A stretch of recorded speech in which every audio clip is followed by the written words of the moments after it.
On my table here are three 85mm from different systems, and these are what I probably think is some of the best 85mm lens in the market today. And today's video is really talking about 85mm and what I think is the best 85mm regardless of system itself.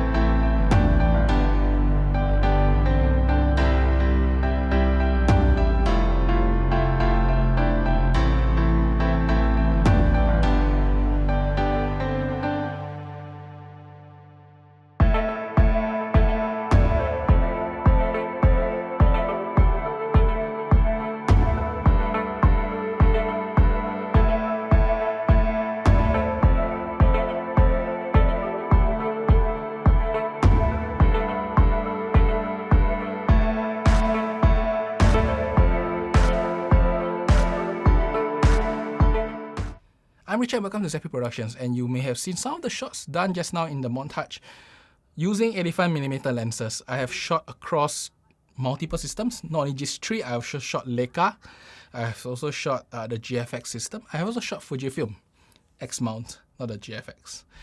So I pretty much shot across multiple systems and using various versions of 85mm.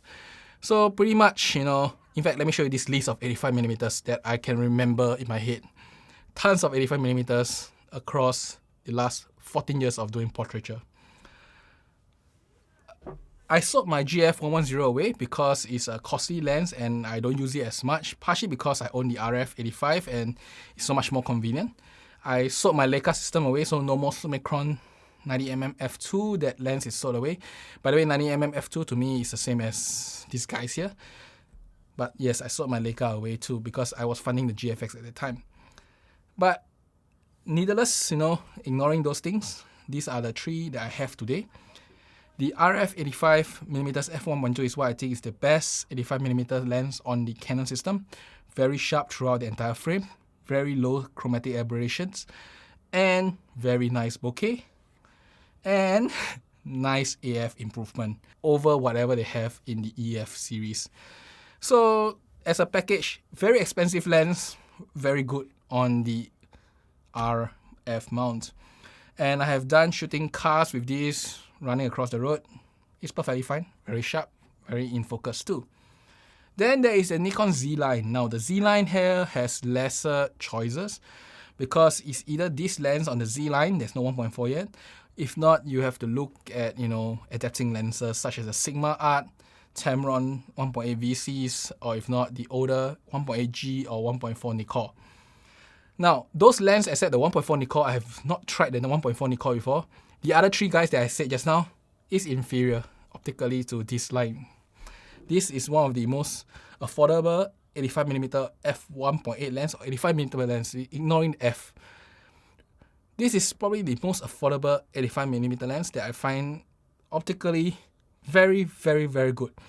In fact, the optical ranking wise is probably just below the RF 1.2. And then there is the Sony E Mount, and Sony E Mount is in a unique position because I'm recommending a third-party lens because the GM 1.4 just isn't as great. It's just not usable to me wide open. Or should I say, I don't like the optical quality. It feels a bit too classical look, if you want to say.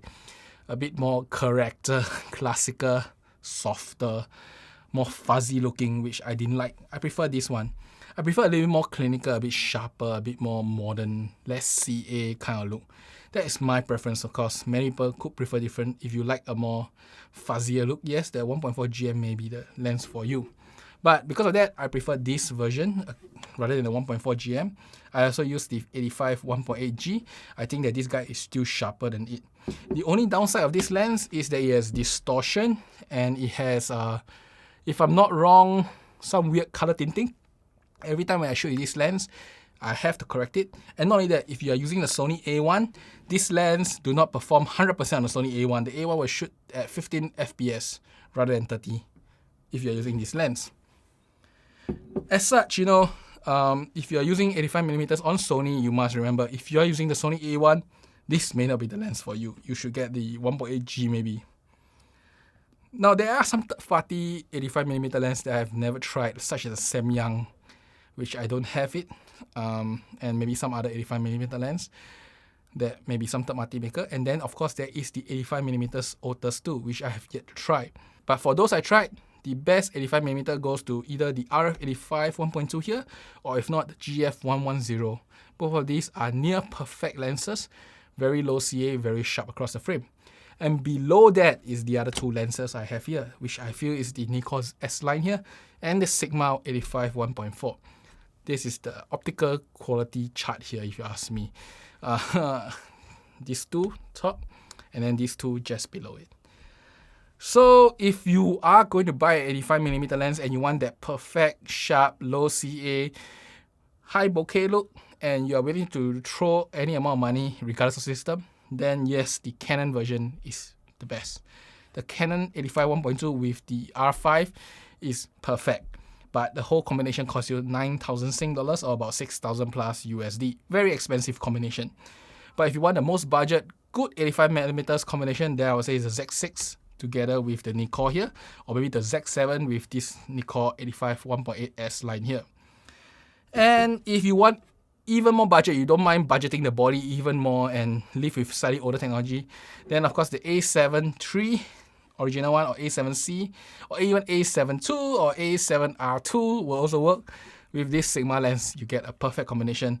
And if you buy the A7R2, you even have high resolution sensor, 42 megapixels, together with a 85 1.4 that can resolve every single pixel there. So there is an alternative to you, but A7R2's autofocus is just not fantastic. But really, that's about it. If you have all the money, the Canon. If you don't have the money, then the Nikon and the Sony's combination. Just that you trade off here and there a little bit. Nikon, you buy the Z6 body. The Sony, you can buy even cheaper bodies. And you can just use this awesome 85 1.4 Sigma lens here. But really, 85mm is such an important piece of glass that I thought that creating such a video to just share my thoughts, because I've used so many 85mm lenses, that it may actually be useful for you. And if you have any questions, you can just ask me down in the description below. I have used many systems, as I say. I have used Leica too. In fact, I used the Leica 75mm, 90mm, and 50mm. Then I have also used the GFX system, the Fujifilm X system, but that one, I just didn't like the APS-C look. Then, let me think. I've also used the Panasonic L mount system. I also used the Olympus system before. So I kind of use many different systems. So, I just feel that 85mm, or should I say this range of 85 to 100mm are just such an important range for purpose of portraiture. Now, there is one lens that's on this table here that I can recommend, and that is the Sigma 105 1.4. In fact, if you have not seen the review before, just click on the link up here. Or is it up here? Just click on the link there. I compared it with the 1.2 RF, and really fantastic lens. Much more affordable than the 1.2 RF, provides you almost the same image quality. Just that it's very big. The good thing is though, it's available for all three mounts here, and you can definitely get it to whichever mount that suits your needs. And that's why for today. I hope you enjoyed this, and I will see you next time. If you have any questions on portraiture or whatever lens to recommend, I can recommend it down in the description below. Until then, bye bye.